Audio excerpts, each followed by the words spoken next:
방송에서 제공하는 보험 정보는 투자 판단에 대한 조언입니다. 보험, 펀드 등의 가입은 투자자 자신의 판단과 책임에 따라 그 결과가 투자자 본인에게 귀속됨을 양지하시기 바랍니다. 네, 보험에 대한 모든 것을 알려드립니다. 전문가 군단과 함께하는 시청자 맞춤형 보험 방송. 안녕하세요. 보험플랜 119의 진행 민채합니다. 자, 우리가 보험을 준비하는 이유는 예기치 못한 사고와 질병에 미리 대비하기 위함이죠. 걱정되는 보장을 모두 준비하면 가장 좋겠지만 부담스러운 보험료 때문에 고민이 끊이지 않는 것이 사실입니다. 자, 그래서 오늘 라이프 플랜 A 강의 시간에는 꼭 필요한 보장들로만 새는 보험료 없이 가입할 수 있는 방법 전해드릴 예정이니까요. 오늘 강의 내용 꼭 주목해 보시기 바라고요. 그리고 이어지는 보험 이슈 체크 시간에는 오늘은 2018년 10월부터 달라진 보험 제도에 대해서 전문가와 이야기 나눠보도록 하겠습니다. 자, 오늘도 보험 플랜 119 통해서 유익한 정보들 가득 얻어가시기 바라고요. 본격적인 시작에 앞서서 참여 방법 살펴보시죠. 자, 오늘도 보험 플랜 119 통해서 여러분들의 보험에 대한 모든 궁금증과 어려움들 해결해 가실 수 있습니다. 서울 지역번호 02-3153-2662번 전화를 걸어주시면 되겠고요. 무료 문자 013-3366-0120번으로 간략하게 메시지 남겨주셔도 보험 상담 받아보실 수 있습니다. 지금 바로 참여해 보시기 바랍니다.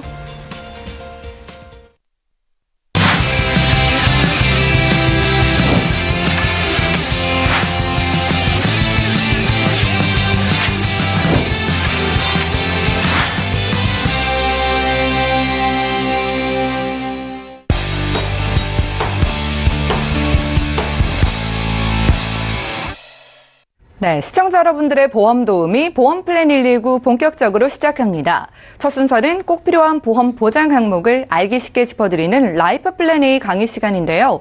보험을 잘 준비하는 방법 총 정리해드릴게요. 김정덕 전문가님 지금 바로 만나보시죠. 네. 보험을 잘 준비하는 방법 굉장히 쉬운 것 같으면서도 어려운 게 바로 우리가 보험을 준비하는 일인데요. 우리가 보험을 준비하는 거는 보험을 다시 표현을 하면 보험도 제2의 재테크라고 생각을 합니다. 우리가 어느 시점에 목적 자금을 만들죠. 종잣돈을 굴려서 목적 자금을 만드는데 우리가 보험이 없으면 예기치 못한 어떤 사고나 질병이 찾아오게 되면 우리가 목적 자금을 이룰 수가 없겠죠. 왜냐하면 목적 자금으로 처리를 해야 되기 때문에. 그런데 우리가 원하는 목표의 목적 자금을 위해서는 항상 보험이 같이 갑니다. 보험을 같이 가는데 보험을 잘 가입하는 준비하는 이런 방법들은 자, 보험이라는 거는 내가 현재 납입 능력도 돼야 됩니다. 그래서 나의 경제적 여력도 따라가야 되고 또 보험을 준비할 때는 남들이 다 좋다 하는 보험을 준비하는 게 아니라 나의 가족력도 보셔야 돼요. 그래서 나의 가족 중에 암 쪽에 환자가 있다든지 아니면 뇌나 심장 아니면 다른 쪽의 질환의 발병률이 조금 높다 할 때는 내가 보험을 준비하면 그쪽 질환으로 조금 보완을 넓혀서 가는 게 가장 좋다. 그래서 이게 보험을 잘 준비하는 방법이고요. 보험을 너무 과하게 좋다 해서 너무 과하게 준비하게 되면 또 우리 노후 준비가 삐거덕거리는 경우가 생기겠죠. 그래서 보험은 어떻게 준비하는 게 잘 가입하는 건지는 본인 스스로가 더 잘 압니다. 그래서 오늘은 이런 발병률이 가장 높은 암이나 뇌나 심장 쪽에 나의 가족력이 있을 때는 어떻게 보장을 더 넓혀갈 수 있는 방법이 있는지 그런 걸 함께 해보는 시간을 가져보도록 하겠습니다. 그래서 보험은 우리가 이제 암이라는 건 죄송합니다. 네, 암은 발병률이 가장 높아요. 발병률이 가장 높은데 우리가 3대 질환 중에서 암이 1위죠. 지금 암과 뇌와 심장이 질병 사망률에서도 3대 진단 중에 암이 높지만 사망 원인에서도 암이 1위를 차지합니다. 그런데 이 암이라는 거는 솔직히 암 진단을 받게 되면 어마어마한 치료비에 대한 두려움이 크지 죽음에 대한 두려움은 그렇게 크지 않다고 합니다. 그만큼 치료비가 굉장히 과하게 부담스럽다라고 이미 통계상에 여러 번 나왔었어요. 그런데 이 암이라는 거는 지금 현재 보면 이 치료 비용이 가장 높은 게 간암이다, 췌장암이다, 이런 폐암, 당남암 이렇게 많이 나와 있습니다. 치료비가 많이 드는 게. 근데 현재 보험사에서는 보험 상품, 암보험을 만들 때 이런 이미 간암이나 췌장, 폐암, 담낭 또는 여기에 식도암이라든가 백혈병, 뇌암, 골수암 등등 해서 10대 10대 고해감으로 이미 지정을 해서 판매가 되기도 하고요. 일부 회사에서는. 그리고 이제 대장암이나 유방암, 또 자궁 경부암, 이런 방광암, 갑상선암 이런 것도 이미 유사암으로 소해감으로 분리된 회사가 굉장히 많습니다. 그래서 우리가 각 암 쪽의 발병률이 높아서 암보험을 준비할 때는 이런 10대 고해감도 좋고 또 유사암이나 소해감으로 빠지기 이전에 가입한 금액을 전부 보상받을 수 있는 그런 일반암으로 준비하는 게 가장 좋을 것 같습니다. 그런데 이 암이라는 거는 자, 왜 암이 생길까? 아직 과학적으로 암이 생기는 이유는 나오지 않았습니다. 그런데 통계상이나 이런 부분에 봤을 때는 암은 가족력을 따라간다, 유전적으로 따라간다라고 합니다. 그래서 내 집안에 암 환자가 있는 분들은 암 쪽에 보강을 굉장히 강하게 합니다. 그런데 암은 아직도 과학적으로 증명되지는 않았지만 증명된 것 중에 하나는 바로 당뇨입니다. 당뇨인데 왜 당뇨병이 있는 분들은 암이 걸릴 수 있는 확률이 일반인에 비해서 20, 30%가 높으냐 하면 이 암이라는 거는 그전에도 말씀드렸지만 세포입니다. 세포로 구성되어 있는데 이 세포라는 거는 우리 몸 안에서 세포가 왕성하게 활동을 다하고 죽으면 새로운 세포가 나오죠. 그런데 새로운 세포가 나올 때 더 많은 세포가 나온다고 합니다. 그런데 더 많은 세포가 나오다 보니까 이 질서가 무질서하게 돼요. 그래서 본인의 할 일이 없는 그런 곳에 비집고 앉아서 생기는 게 바로 종양이죠. 종양인데 이 종양도 내가 비집고 앉아서 내 활동을 중단해버리는 건 착한 종양이에요. 그래서 이거를 우리가 일반 얘기할 때 무록 내지는 양성 종양, 양성 신생물이라고 얘기를 한다고 했어요. 그런데 여기서 그 활동에 증식을 멈추지 않고 막 활동하는 게 바로 악성이에요. 그래서 이게 이제 바로 암세포가 되는 거죠. 그래서 우리가 일명 말하는 악성 신생물 암인데 당뇨약을 드시고 있는 당뇨병을 앓고 계시는 분들은 왜 일반인에 비해서 이 암 걸릴 수 있는 확률이 높은가 했더니 바로 당뇨는 췌장에서 인슐린 분비가 굉장히 과다하게 되는 거잖아요. 근데 인슐린이 과다하게 되면서 이 세포들의 증식이 굉장히 활발해진다고 합니다. 그래서 당뇨병을 앓고 있는 분들은 이 암 걸릴 수 있는 확률이 굉장히 높다. 그래서 우리가 보험을 잘 준비할 때는 내가 이러이러한 병이 있구나. 그러면 다른 분보다 암 쪽에는 조금 더 보강을 하는 게 옳지 않을까 하는 생각을 해봅니다. 그래서 보험을 잘 가입하는 방법에는 뚜렷한 법은 없지만 내가 갖고 있는 내 질환으로 해서는 준비를 충분히 보강을 할 수 있다라는 생각을 해봅니다. 그래서 이렇게 암은 우리가 보험을 준비하는 것도 암으로 뭐 부자가 되려고 하는 건 아닙니다. 근데 방금처럼 암은 치료비가 굉장히 어마어마하게 많이 든다고 하기 때문에 암 쪽의 보강을 충분히 하셔야 된다라는 생각을 해보고요. 자, 우리가 3대 발병 중에서 암을 제끼고 바로 2위가 암이에요. 근데 2위가 이제 뇌인데 뇌하고 심장은 순위가 자주 바뀝니다. 그 정도로 이제 3대 발병 중에 2위인 뇌 쪽도 굉장히 무서워요. 근데 암은 당뇨병을 앓고 있는 분이 발병률이 높다고 그랬어요. 근데 뇌 쪽은 어떤 질환이 높을까요? 뇌는 바로 고혈압입니다. 그죠? 고혈압은 뭘까요? 뇌 세포에 혈액과 산소가 공급되는 거예요. 근데 이제 혈압이 올라가는 거죠. 올라가는 건데 이 고혈압을 앓고 있는 분들은 뇌 쪽 질환의 발병률이 굉장히 높습니다. 그래서 이 고혈압은 앓고 있는 분들은 암보다는 또 이대 질환, 뇌와 심장 쪽에 보험을 조금 보강을 넓혀야 된다라고 하는데 우리가 보통 뇌와 심장 쪽에 어떻게 보험을 준비하는지는 방송에서 여러 번 얘기를 했습니다. 그런데 우리가 보통 가입하고 있는 분들은 가입 증권을 보다 보면 대부분이 뇌출혈이에요. 자, 뇌 쪽 질환이 이렇게 다발성하는 거 굉장히 많습니다. 그죠? 이쪽에 굉장히 많지만 우리가 증권 분석을 해주다 보면 대부분이 바로 뇌출혈. 뇌출혈은 뭐예요? 뇌 쪽 혈관이 터지는 거죠. 그래서 이 뇌혈관 질환 쪽은 대부분 예전에는 50대에 계신 분들이 굉장히 많이 발병을 했었어요. 그런데 지금은 이제 30, 40대에 많이 발병을 하는데 과도하게 직장 스트레스가 굉장히 원인이 되기도 하고 또 이제 운동 부족도 많이 따라갑니다. 그리고 어떤 식생활도 많이 서구화가 됐기 때문에 이 뇌 쪽 질환이 굉장히 발병률이 나이가 낮아지고 있다. 그래서 대부분이 이제 뇌출혈은 뇌 쪽 질환의 10명 중에 1명꼴로 발병하는 질환입니다. 근데 대부분이 이렇게 뇌출혈로 돼 있고, 그 다음에 이제 뇌출혈 같은 경우는 보통 생명보험사에서 많이 이렇게 준비가 되고요. 이제 뇌졸중이 이제 손해보험사에서 이제 있습니다. 손해보험사 있고, 뇌혈관도 이제 손해보험사 있는데, 지금 뇌 쪽 질환은, 자, 뇌출혈은 발병할 수 있는 10명 중에 1명밖에 안 된다 그랬지만, 뇌졸중에는 뇌출혈도 되고 또 뇌혈관이 막히는 뇌경색까지도 됩니다.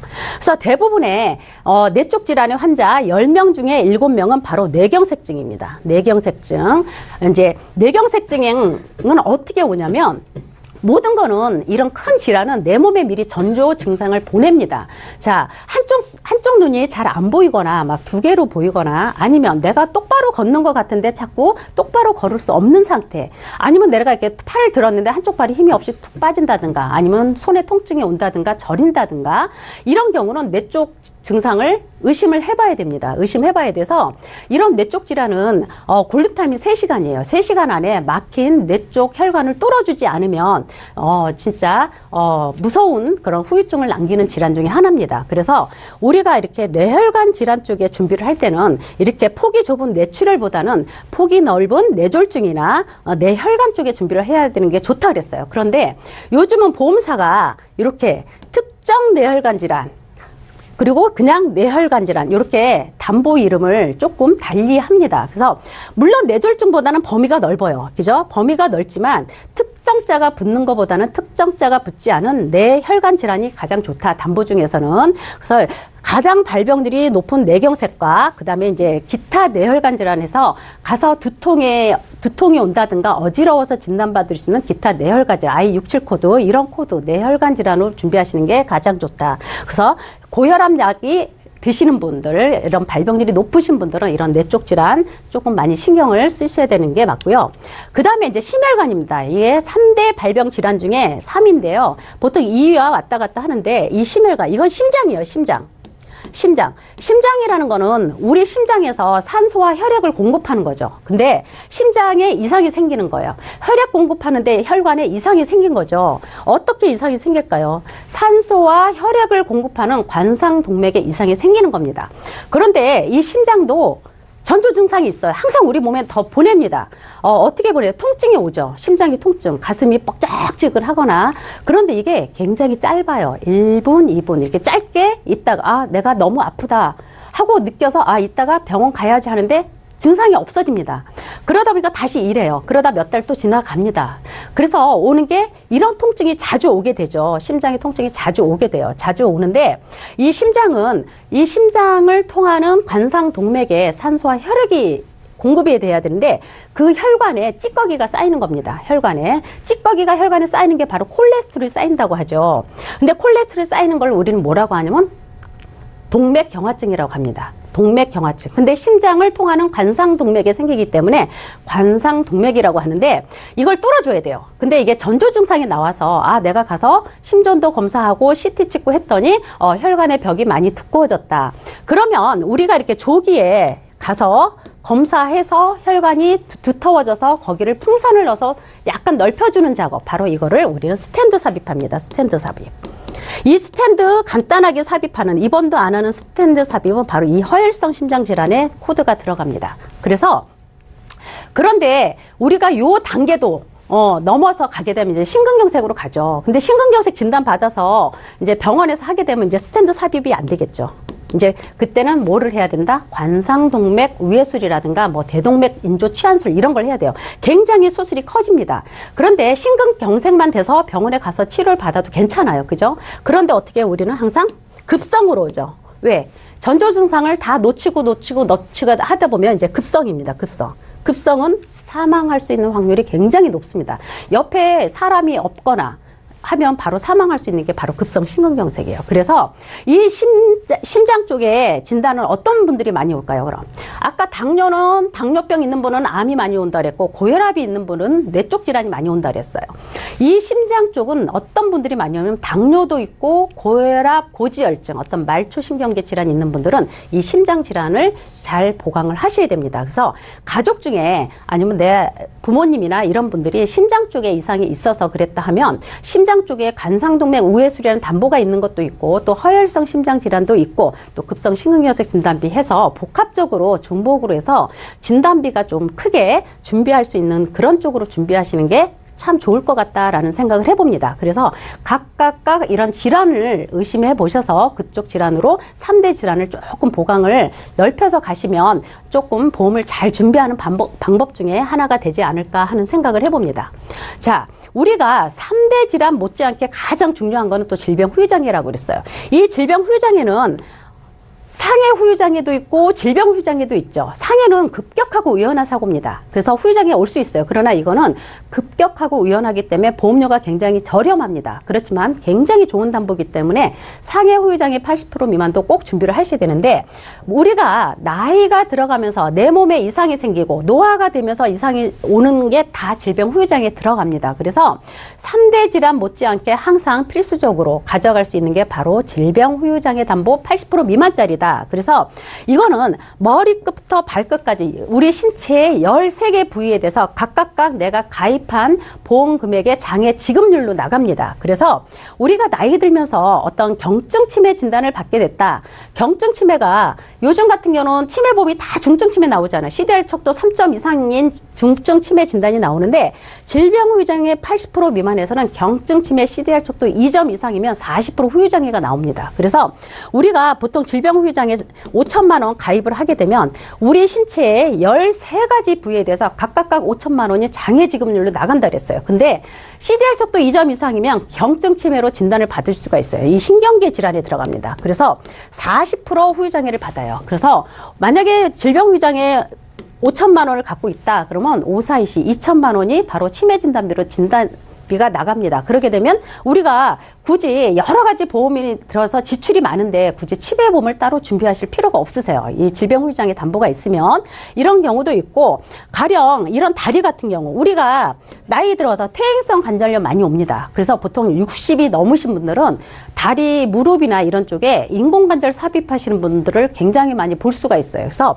이런 다리 쪽에도 이 발목이라든가 무릎이라든가 어떤 고관절 쪽에 인공관절 삽입을 하게 되면 각각 20% 후유장애입니다. 그래서 무릎 양쪽에 했다 그러면 40% 후유장애예요. 40%면 아까 어떻게 된다 그랬어요? 5천만 원에서 40%면 2천만 원이죠.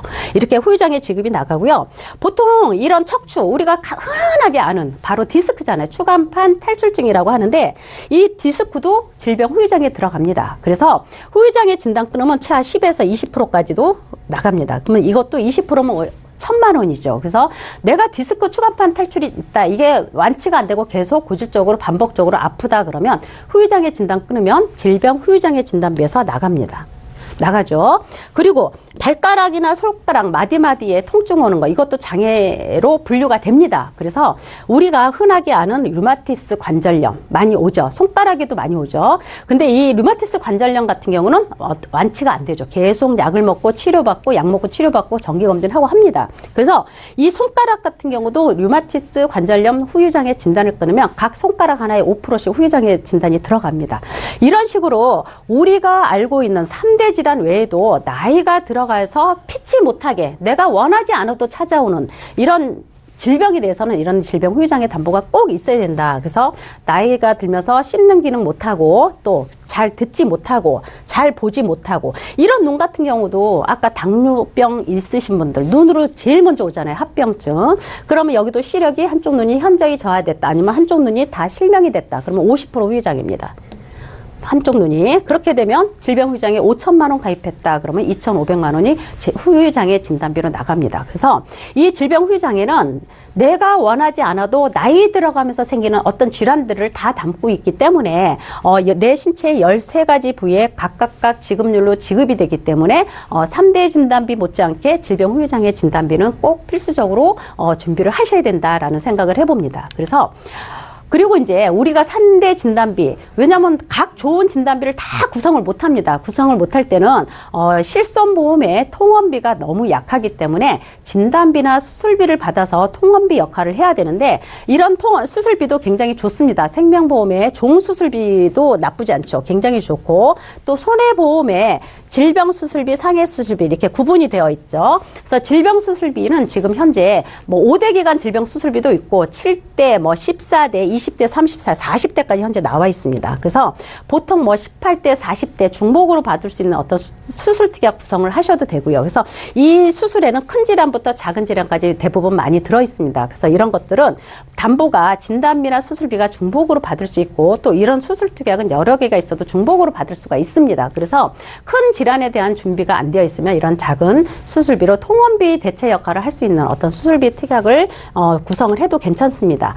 그리고 아까 이제 그 5대 기관 중에서 뇌하고 심장은 후유증이 굉장히 큽니다. 그래서 특히 뇌 쪽 질환은 한쪽에 마비가 오고 이제 말을 잘 못하는 언어장애도 같이 오죠. 그러다 보니까 실질적으로 나이가 30, 40대부터 이제 발병률이 높다고 했지만 뇌혈관 질환 진단비, 뭐 심장, 허혈성 심장 질환비 진단비 구성하기가 굉장히 어렵습니다. 또 나이가 있으신 분들은 가입이 어려우세요.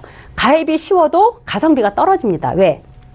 상해 사망이나 질병 다른 담보들을 같이 구성을 해야 돼요. 그러다 보니까 나는 뇌혈관이나 허혈성 심장질환 진단비가 필요한데 그 담보를 갖기 위해서는 다른 불필요한 담보를 같이 가져가야 돼요. 그러다 보니까 가성비가 떨어집니다. 그래서 이런 경우는 5대 기간 질병 수술비라고 해서 간, 폐, 췌장, 또 심장, 신장 이렇게 해서 뇌까지 해서 5대 기관이 구성이 됩니다. 그런데 여기에 들어가 있는 이 코드들 자체가 다 아까 허혈성이나 뇌혈관, 간폐 이쪽의 코드를 다 갖고 있습니다. 그래서 그쪽의 코드로 수술을 하게 되면 진단비 못지않는 수술비가 나옵니다. 그래서 요즘 5대 기관 최고 4천만 원까지도 수술비가 나와요. 그래서 보통 이제 관열이냐 비관열이냐에 따라서 관열은 우리가 육안으로 이 병변 부위 보면서 조작하는 게 관열이지만 요즘은 의료기술이 많이 발전했습니다. 그래서 대부분 스탠드 삽입도 그렇고 모든 게 카테터나 이런 걸 삽입해서 합니다.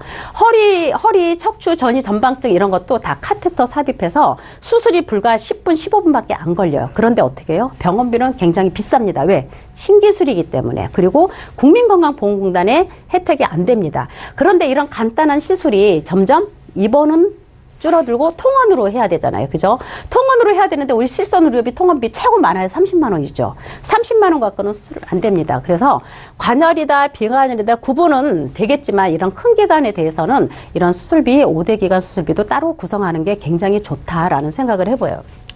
그래서 보험을 잘 가입하는 데는 솔직히 어떤 방법이 없습니다. 왜냐하면 잘 구성을 했어도 또 누가 옆에서 이거 너무너무 좋은 보험이야 이거 없으면 안 돼 하면 또 귀가 솔깃해서 또 들고 또 몇 년 지나다 보면 또 어디서 얘기하면 또 들고 해서 보험은 점점점 불어나고 내가 지출할 수 있는 지급 여력은 점점 줄어들어서 굉장히 보험이 애물단지가 되는 경우도 많이 있습니다. 그래서 보험은 내가 갖고 있는 가족력이나 질환에 포커스를 맞춰서 준비하시는 게 가장 좋다라고 제가 말씀을 드렸고요. 보통 우리가 가정에 방문해서 증권 분석을 하다 보면 새는 보험료의 주범이 있어요. 보면은 이렇게 보면 뭐가 있냐면 자 사망 담보가 필요하게 되면 생명보험의 종신보험으로 또는 종신보험이 너무 비싸면 정기특약으로 사망보험의 필요성이 있는 가정에서는 그렇게 준비하는 게 좋은데요. 보통 이제 자녀분이든 이제 배우자분이든 이렇게 손해보험의 증권을 저희가 분석을 해주다 보면 손해보험에서는 질병 사망이 80세까지밖에 되지 않습니다. 근데 굉장히 보험료가 비쌉니다. 그리고 질병 사망을 갱신으로 가입하신 분도 많고 왜? 갱신은 굉장히 저렴하지만 내가 나이 들어가면서 계속 늘어나는 게 최고 비싸지는 게 바로 질병 사망 담보입니다. 그래서 증권에 원치 않게 같이 들어가 있는 게 바로 질병 사망 보험이고요.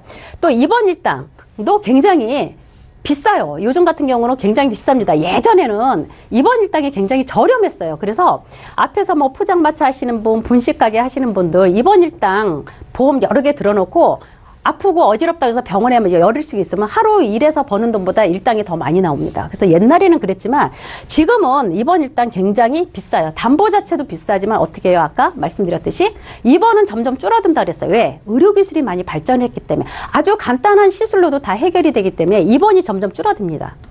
그런데 굉장히 비싼 입원 일당 굳이 가져가실 필요가 없을 것 같아요. 그래서 비싼 입원 일당을 넣느니 차라리 진단비 하나를 더 넣는 게 더 낫다라는 그런 제 생각이고요.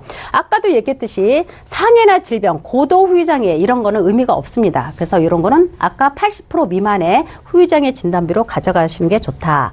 그리고 우리가 이제 또 분석을 해주다 보면 연금도 여러 개 들어놓고 저축보험도 여러 개 들어놓고 하는데 각 보험사의 사업비가 굉장히 많이 빠집니다. 그래서 이런 연금이나 저축은 추가 납입할 수 있는 추가 납입 제도를 이용해서 여러 개 들 게 아니라 한두 개로 축소해서 사업비나 이런 걸 조금 보험사에 덜 납입하는 방법, 이것도 환급률이 굉장히 좋기 때문에 이렇게 새는 보험료는 조금 줄여보자 하는 생각을 해보고요.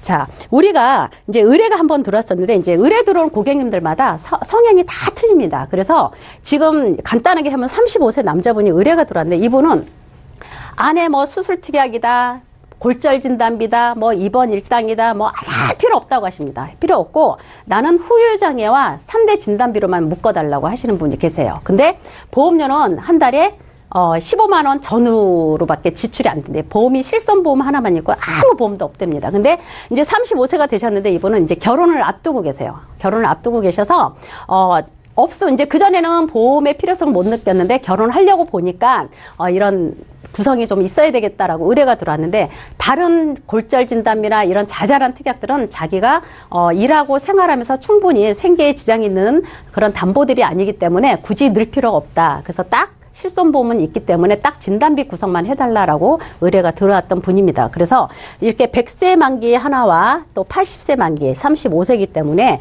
둘 다 100세로 하니까 너무 보험료가 비싸서 원하시는 15만 원 플랜에 맞춰 보니까 100세와 80세로 보장을 마쳤습니다. 그래서 암 합의 5천만 원, 그죠? 뇌 쪽 질환, 여기는 뇌졸중, 뇌출혈이 다 되죠. 뇌경색, 뇌출혈이 다 됩니다. 뇌혈관은 뇌출혈도 되고 뇌경색도 되고 뇌출혈, 뇌경색을 포함하지 않은 뇌혈관 질환까지 다 들어가죠. 이런 담보들이 좋은 거죠. 급성 심근경색보다는 허혈성 심장질환에 특약이 좋다.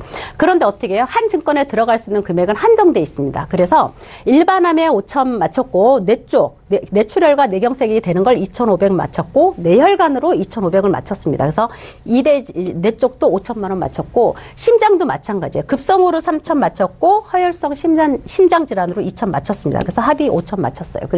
그리고 상해하고 질병 후유장애 상해 우연하고 급격한 사고는 그렇게 그닥 비싸지 않기 때문에 1억으로 맞췄고 또 질병 후유장애 맞춰서 5천 맞췄습니다. 그래서 3대 질환 5천과 또 질병 후유장애 5천 그리고 상해 후유장애 이 합의 2억으로 해서 맞췄죠. 그래서 이렇게 맞추니까 보험료는 11만 원 정도 나왔습니다. 그런데 내가 원하는 이런 담보 딱 못 들어간다 그랬죠. 그래서 여기는 뭐가 들어갔냐면 상해 사망과 질병 사망 들어갔습니다. 상해 사망, 질병 사망, 기본계약. 그러면 상해 사망과 질병 사망이 들어갔다는 거는 이분이 결혼해서 배우자가 생기고 책임을 느껴야 되는 가장이 된 거죠. 그래서 보장자산, 상해사망과 질병사망으로 손해보험으로 그냥 보장자산까지 준비를 했습니다. 그래서 11만 원에 한 4, 5만 원 추가해서 20만 원 넘지 않게 원하는 플랜을 맞춰드렸어요. 요거는 그래서 제가 한번 그냥 소개해드려보는 경우고요.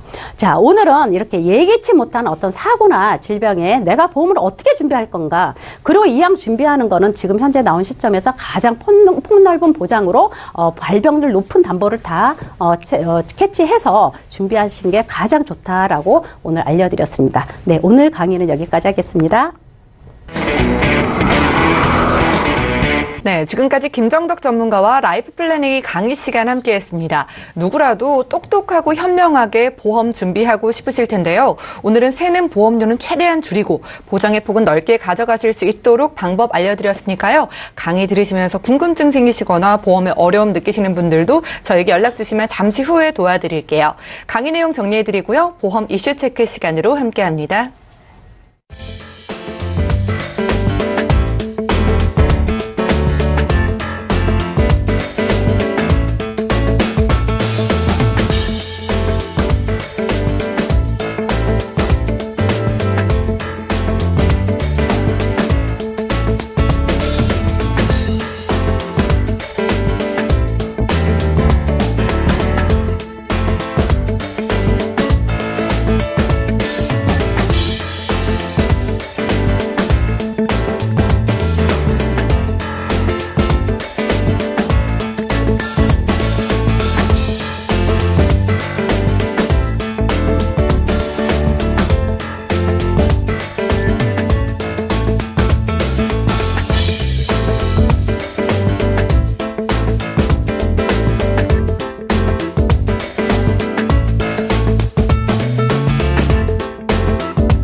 보험 플랜 119 이어지는 순서는 보험 이슈 체크 시간입니다.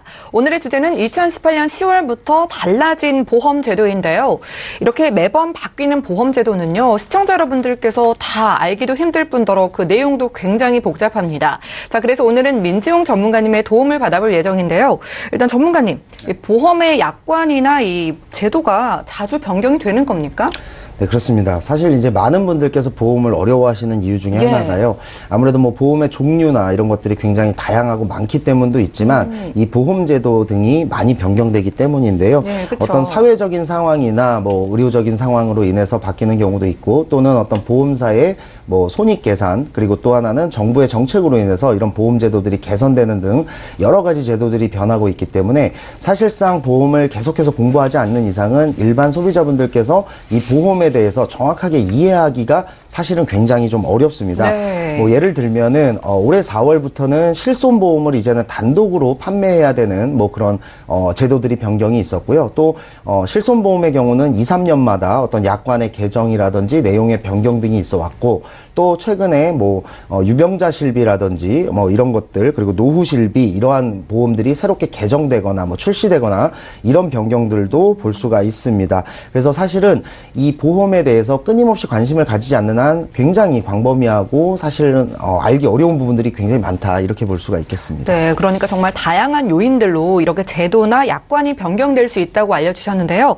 그렇다면 올 10월에 어떤 부분이 변경된 건가요? 네, 우선 이제 여러 가지 변경된 제도들을 하나하나 한 번씩 살펴보도록 할 텐데요.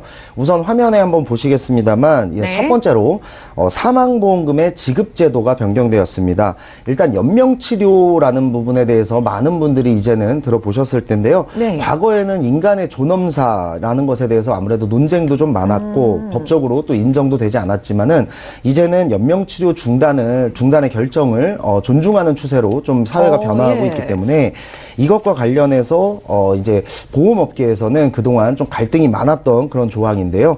더 이상 환자가 가망이 없다라고 생각하는 가족들이 슬프지만 연명치료 중단을 결정했을 때 보험업계 쪽에서는 그러니까 보험사 쪽에서는 이것을 사망보험금의 지급 사유로 보지 않았기 때문에 예. 이 부분을 가지고 이제 어떤 소비자와 보험사 간의 분쟁이나 마찰이 굉장히 많았던 것이 사실인데요.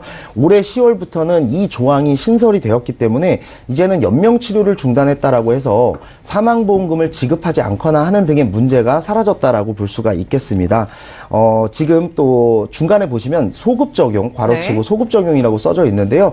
이 말은 과거에 보험을 가입했다 하더라도 올해 10월에 바뀐 이 제도로 인해서 나중에 혹시나 어떤 주변 분들의 연명치료를 중단하게 될 경우에도 사망보험금 지급에는 문제가 없다 이렇게 이해를 하시면 될 것 같습니다. 알겠습니다. 그러니까 연명치료를 중단 결정한 가족들도 사실은 그 결정이 정말 어렵잖아요. 그렇습니다. 그럴 텐데 그동안 사망보험금의 지급 사유로 보지 않았다는 게 좀 안타까웠다는 생각도 들고요. 네. 그래도 지금이라도 이렇게 명확하게 신설된 건 다행인 것 같습니다. 네, 맞습니다.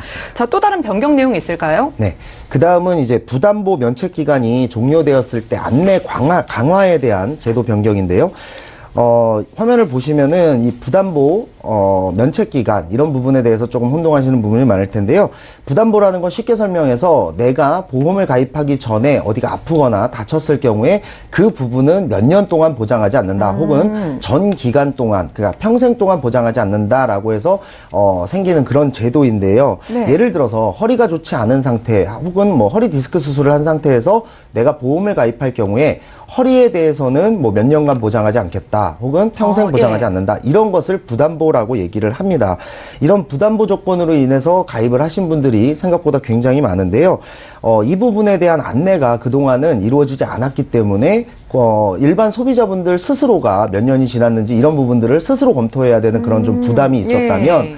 이 조항의 신설로 인해서 이제는 그런 부담이 좀 사라졌다. 그래서 이번 10월부터는 보험사가 알아서 부담보 기간이 종료되면 일반 소비자분께 직접 우편이나 또는 문자, 전화 등을 통해서 부담보 기간이 종료되었음을 이제는 안내하는 그런 조항이 신설됐다라고 보시면 되겠고요. 이 제도 역시 소급 적용이기 때문에 그 전에 올해 10월 전에 보험을 가입하신 분들이라 하더라도 이 부분에 대한 안내를 다 받으실 수가 수가 있고 이건 역시 소비자에게 유리하게 제도가 변경되었다라고 생각하시면 될 것 같고요. 제가 지금 방금 전에 이 부담보와 또 그 네. 연명치료 중단에 따른 어떤 사망보험금 이 두 가지를 설명드렸는데요. 이 두 가지를 묶어서 조금 혼동하시는 분들이 있어서 제가 좀 한 가지 더 말씀을 드리면 네. 부담보가 걸려서 보장을 못 받는 그런 부위에 대해서 이 부위가 사망의 원인이 됐을 경우 이럴 때 이제 사망보험금은 지급을 하느냐 이 부분에 대해서 좀 이 부분 궁금해하시는 분들 많으실 네, 것 좀 같아요. 헷갈려 하시는 분들이 예. 많은데요. 일단 결론적으로 말씀드리면 부담보가 걸린 부위라고 하더라도 그 부분이 사망 원인이 되면 사망보험금은 지급을 받을 수 있습니다. 그러니까 예를 들어서 내가 뭐 위염이라든지 위궤양으로 인해서 위에 대해서 내가 전기간 부담보, 그러니까 평생 동안 보장 못 받는 그런 부담보에 걸려 있다 하더라도 그런 경우 이제 암진단금이나 내가 위암으로 발전했을 때 암진단금이나 암수술비는 지급이 되지 않습니다. 그렇지만 이 위암으로 인해서 사망을 했을 경우에는 사망보험금은 지급한다라는 점을 꼭 기억하셨으면 좋겠고요. 이게 이제 아주 적은 사례긴 한데, 위암으로 인해서, 내가 부담보에 대한 처음에 설명은 듣고 가입을 했습니다. 듣고 가입은 했는데, 시간이 많이 지나다 보니까 이거에 대해서 정확하게 인지를 하지 못하고 또 기억이 조금 흐려진 경우에, 위암에 걸려서 이제 보험금 청구를 했더니, 네. 위에 대해서는 부담보가 잡혀있기 때문에 지급할 수 없다. 이런 판결을 받으신 분들 중에서, 사실은 그러면 안 되는데, 이제 좀 홧김이라든지, 나는 그동안 보험료를 꼬박꼬박 냈는데도 불구하고 이 보험 납입도 다 예. 끝난 상태에서 그냥 홧김에 보험을 해지해버리시는 분들도 그런 간혹 분들도 있을 계실 것 수 같아요. 있습니다. 예. 네. 그런데 이런 위암 같은 어떤 중증 질환은 당연히 사망에 대한 위험이나 확률이 더 높아진 상태이기 때문에 이 보험 안에 사망보험금 지급이 있는지 없는지도 판단을 하고 이 보험을 정리하시는 것을 꼭 하셔야 되는데 이 부분에 대해서 그냥 정리하시는 부분들이 좀 있어서 안타까워서 말씀을 드리는 거고요. 이 보험에 대해서 맹목적으로 보험을 가입하는 것도 좋지 않지만 이 보험을 정확하게 이해하지 못한 상태에서 자세하게 알지 못한 상태에서 무조건 정리하는 것도 좋은 방법이 아닙니다. 그렇기 때문에 꼭 이 보험에 대해서 또는 부담보에 대해서 좀 혼동되신다라고 네. 한다면 꼭 좀 자세히 알아보시고 보험을 정리하시는 게 좋을 것 같습니다. 네, 정말 알아볼 필요가 있는 것 같습니다. 일단은 뭐 부담부 기간 종료 안내 제도가 신설된 거는 뭐 혼란이 굉장히 줄어들 것 같고요. 자, 이 부담부와 관련된 부분은 이렇게 이야기를 들어도 헷갈리고 좀 어렵게 느껴진다는 생각이 드는데요. 그러니까 정리를 하자면 부담부가 설정되어 있어도 사망보험금은 지급된다 이런 말씀이시죠? 네, 맞습니다. 사망보험금은 지급이 되니까요. 이 부분 꼭 기억해 주셨으면 좋겠고, 또 하나 이제 알려드리고 싶은 부분은 몇 년 부담보 이렇게 설정이 되어 있으면 사실은 그 기간만 딱 지나면 이 보장은 다 개시가 되는 거기 때문에 또 네. 안내도 이제는 나가기 때문에 별로 상관이 없습니다만 전기간 부담보에 대해서 굉장히 좀 잘못 혼동하시는 부분들도 있습니다. 화면을 한번 보시면요. 네. 이 부담보에 대한 설명을 좀 자세히 보실 수가 있는데요. 전기간 부담보는 말 그대로 평생 부담보이긴 하지만 가입 후에 5년 동안 어떤 검사나 치료력이 없는 경우에는 자동으로 이 부담보에 대해서도 보장을 하게끔 그렇게 특별 약관에 명시가 되어 있습니다. 그러니까 전기간 부담보로 가입을 했다 하더라도 무조건 보장이 안 되는 것이 아니라 5년의 기간 동안 내가 치료력만 없으면 이 부담보도 풀린다. 그러니까 이 부분도 보장을 받을 수가 있다. 그러니까 고지를 제대로 하시고 그 다음에 네. 정기간 부담보가 설정되었다 하더라도 너무 걱정하지 마시고 5년 동안 어떤 치료력이 없으면 보장은 개시가 된다. 이 부분을 꼭 좀 기억하셨으면 좋겠고 아까 말씀드린 대로 부담보 기간이 종료되면 보험사에서 알아서 이제는 안내 멘트가 나가기 때문에 이 부분에 대해서도 좀 소비자의 부담을 좀 줄어들었다라고 보시면 되겠고요. 또 하나는 아마 앵커님께서도 네. 이 TV 광고 같은 거, TV CF로 인해서 보험을 네. 광고하는 그런 것들 많이 보셨을 네, 거라고 많이 생각이 자주 좀 보이는 것 드는데요. 같아요. 네. 아주 작은 글씨로 안내한다라든지 아니면 뭐 예를 들어서 뭐 자필 서명 누락, 뭐 청약서 부본, 뭐 및 약관 뭐 미교부 등등등 이렇게 네. 좀 뭐 랩하듯이 말이 굉장히 빠르게 말씀하셔서 맞습니다. 무슨 말씀했는지 맞습니다. 잘 모르고 넘어가더라고요. 1분에서 1분 30초 가량의 그 보험 CF가 전부 다 끝나버리는 예. 그런 경우를 많이 보셨을 텐데요. 아마 시청자님들도 많이 보셨을 거라고 생각이 듭니다. 네. 이 부분도 올해 10월부터 이제 개선 권고를 했습니다. 그래서 뭐 예를 들면 보험 가입 시 어떤 경품 소개를 할 때 이렇게 뭉뚱그려서 그냥 네. 넘어가는 것이 아니라 정확하게 구체적으로 명시를 한다라든지 예. 또 아니면 소비자가 알아듣기 힘든 정도의 어떤 전문 용어들도 구체적으로 풀어서 설명을 한다라든지 또 글씨 자체의 크기도 조금 키워서 소비자들이 네. 예, 조금 더 알아보기 편하게끔 그렇게 개선 권고가 나왔고요. 이제는 아마 그런 TV 광고들도 굉장히 좀 소비자들이 편리하게 좀 보실 수 있게끔 변화되지 않을까 이렇게 좀 생각이 들고요. 이런 부분의 변경으로 인해서 좀, 장단점을 정확하게 파악하지 못하고 정확한 내용을 모르시고 그냥 TV 광고 효과로만 보험을 가입하는 그런 일들은 조금 줄어들었으면 하는 바람입니다. 네, 말씀 들어보니까 정말 여러 가지로 소비자분들에게 좀 편리하게 변경된 것 같습니다. 자, 다음은 정말로 변경이 필요했던 부분에 대해서 이야기를 나눠볼게요. 장애 차별금지 조항이 실행됐다고 들었는데 이 부분 자세히 짚어주시죠. 네, 맞습니다. 이번 10월에 변경된 부분 중에 가장 필요하고 또 가장 환영할 만한 부분이 아닌가 싶은데요. 네. 당연히 뭐 보험뿐만 아니라 어느 분야에서든 이 장애에 대한 차별은 없어져야 됩니다. 그래야 되는 가장 단순한 이유는 사실 우리가 알고 있는 모든 장애는요, 선천적인 이유보다는 후천적인 이유가 큽니다. 즉, 어느 누구도 언제든지 장애를 입을 수가 있고 또 그 대상이 내가 될 수 있기 때문에 그 부분에 대해서는 당연히 차별이 없어져야 되는 것이고요. 그럼에도 불구하고 이런 부분을 좀 많은 분들이 알고 있음에도 불구하고 사실 장애를 가지신 분들이 많은 불편함 이런 부분들을 감수해 왔던 것도 사실인데요. 이런 부분들이 이제 여러 가지 제도를 통해서 이제 변경이 될 건데요. 보시면 알릴 의무사항 아마 많이 보셨던 문구라고 생각이 듭니다. 뭐 눈, 코, 귀, 언어, 씹는 기능, 정신 또는 신경 기능에 대해서 장애를 가지고 있느냐, 혹은 팔, 다리, 손, 발, 뭐 척추의 손실 또는 변형으로 인한 외관상 장애가 있느냐 이런 부분들에 대한 질문이 포함이 돼 있었거든요. 이미 장애를 가진 지가 5년에서 10년이 넘었고 아무런 치료력도 없지만은 이 장애를 가졌다라는 이유만으로 사실 그동안은 보험 가입하기가 굉장히 어렵고 또 중증 장애, 그러니까 1급에서 3급 정도의 중증 장애를 가지신 분들은 이 부분으로 인해서 어떤 보험의 거절이 났던 그런 일들이 있었는데요. 이것이 올해 10월부로 사라졌습니다. 이 계약 전 알릴 의무사항에 장애 고지가 이제는 삭제되었기 때문에 이러한 장애를 이제는 고지할 필요도 없고 그리고 장애로 인해서 거절될 이유도 없다 이런 부분을 아셨으면 좋겠고 아직 혹시라도 일부 보험사에 따라서는 이 부분을 유지하고 있는 보험사도 있을 수가 있는데요. 이 부분도 자세히 알아보시고 이런 부분이 없는 보험사를 선택해서 가입을 하시면 될 것 같고요. 또 이 외에도 전동 휠체어, 그러니까 우리가 오토바이나 자전거를 타도 보험이 있습니다. 그래서 이 전동 휠체어에 대한 보험도 이제 앞으로 출시가 될 것이다 라는 부분도 있고 또 장애를 가지고 있는 부분에 대해서 어떤 보험료에 대한 차별을 두었던 부분도 삭제되었기 때문에 이 부분은 굉장히 반갑고 또 소비자를 위한 방향으로 가고 있다라고 말씀을 드릴 수 있을 것 같습니다. 네, 앞으로도 소비자에게 이렇게 더 좋은 방향으로 개선되었으면 좋겠다는 생각이 들고요. 자, 그렇다면 이것 외에도 뭐 여행자 보험이나 암 입원 특약도 변경되는 부분이 있다고 들었고 네. 기타 사항들에 대해서도 묶어서 한번 설명을 들어볼게요. 네, 우선은 이제 해외여행 가는 분들의 숫자가 굉장히 늘었잖아요. 네.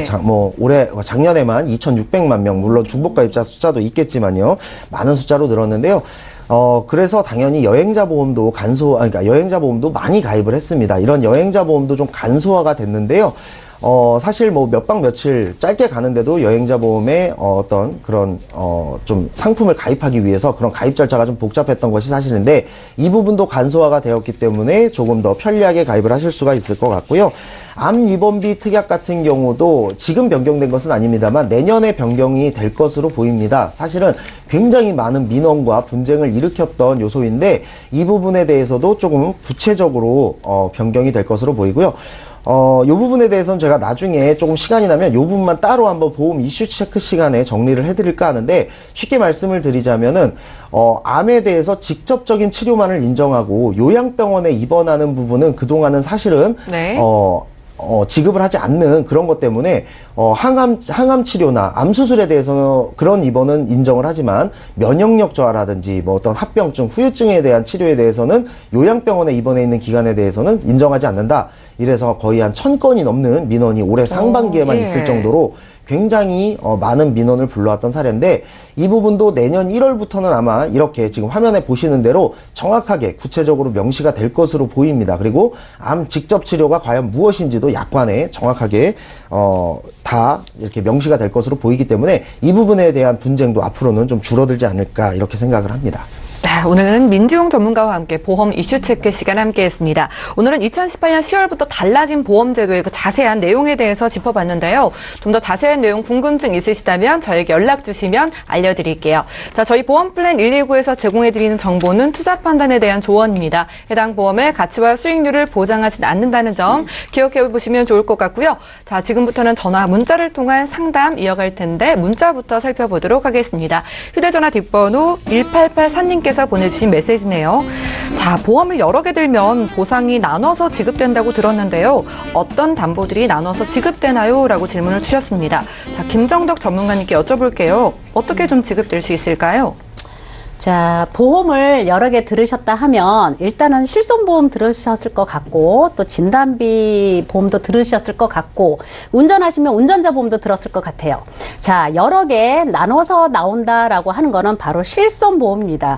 예. 실손보험을 들 때는 이득을 볼 수가 없기 때문에 실손보험, 실제로 손해본 금액을 해주는데 네. 여러 개 들어도 내가 쓴 만큼만 들어오는 게 바로 실손보험입니다. 실손보험 대표적으로 우리가 입원하면 병원비 다 해주는 거, 또 통원하면 또 통원하는 하루 한도가 있죠. 그리고 이제 실손보험 가입하면서 옛날에 특이하게 배상책임 담보도 들어갑니다. 예.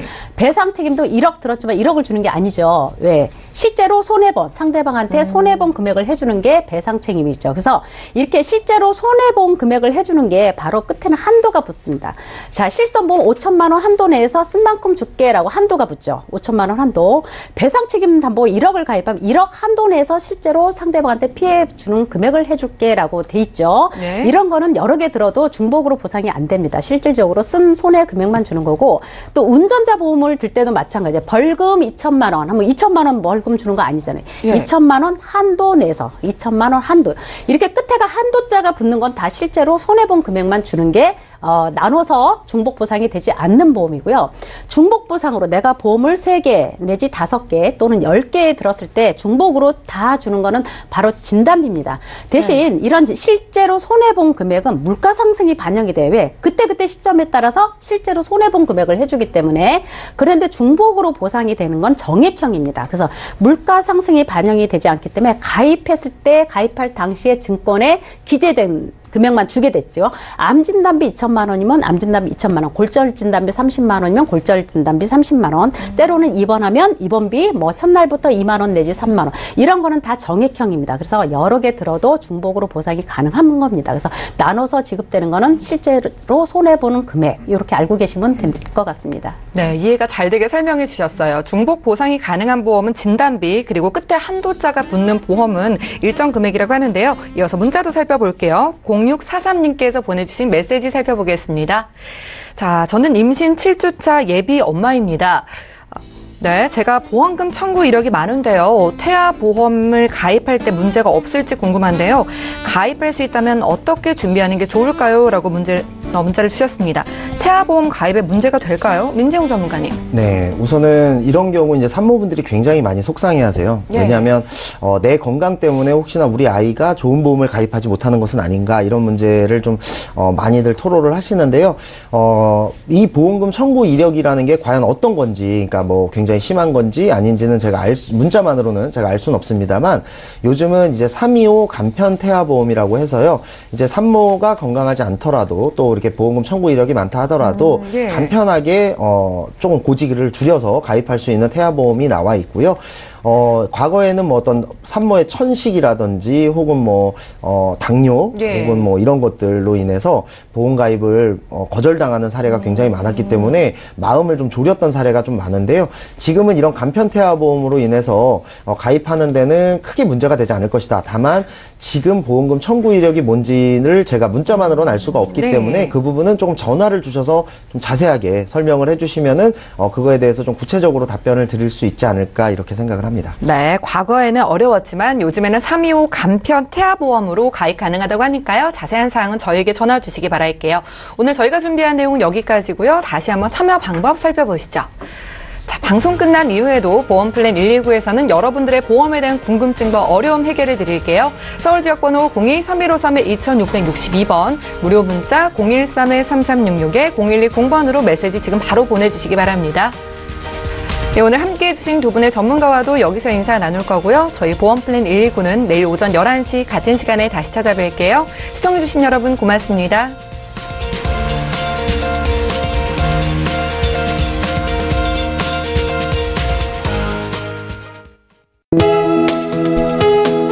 본 방송에서 제공하는 보험 정보는 투자 판단에 대한 조언입니다. 보험, 펀드 등의 가입은 투자자 자신의 판단과 책임에 따라 그 결과가 투자자 본인에게 귀속됨을 양지하시기 바랍니다.